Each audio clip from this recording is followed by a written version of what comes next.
আজকে অহরহ এরকম ঘটনা দেখি যে আপনার আপনার সঙ্গিনীর কথা শুনে আপনার মা বাবাকে কষ্ট দিচ্ছেন। কিছুদিন আগে তো এরকম একটা ভিডিও দেখছি যে মাকে মারতেছে ছেলে এবং কি ছেলের বউ।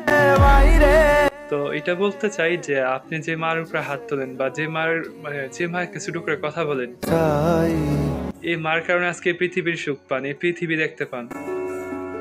এই মায়ের পায়ের নিচে আপনার জান্নাত অপেক্ষা করবে। মাকে যদি খুশি করে কবরে যেতে পারেন, তাহলে আপনার জন্য জান্নাত অপেক্ষা করে, জান্নাত আপনার জন্য থেমে থাকবে, যে আপনাকে না নিয়ে জান্নাত গেট বন্ধ হবে না। আর এই মাকে যদি আপনি কষ্ট দেন, তাহলে বুঝেন যদি জান্নাতে আপনার জন্য অপেক্ষা করে, জান্নাতের গেট যদি আপনার জন্য খোলা রাখে, মার যদি আপনি সেবা করেন, তাহলে মাকে যদি অবহেলা করেন, মাকে যদি কষ্ট দেন, তাহলে বুঝেন আপনার জন্য কি অপেক্ষা করবে। আপনার জন্য নিঃসন্দেহে জাহান্নাম অপেক্ষা করবে। তাই মাকে উচ্চ মোকামে রাখার জন্য চেষ্টা করুন। এই পৃথিবীতে যত ভালোবাসা দেখেন, যত কিছু দেখেন, বিশ্বাস করেন কোনোটা রিয়েল না, সব ফেক। একমাত্র মা ব্যতীত, একমাত্র মাই আপনাকে নিঃস্বার্থে ভালোবাসে।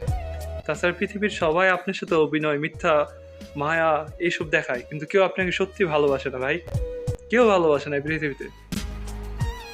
তাই বলি যে মাকে কষ্ট দিয়েন না। মাকে কষ্ট দিলে কাল কিয়ামতের দিন অবশ্যই সুখ পাবেন না, পৃথিবীতে সুখ পাবেন না। কিয়ামতের দিন তো পরে, কাল আখিরাতের দিন ভাই পরে, এটা পরের পার্ট।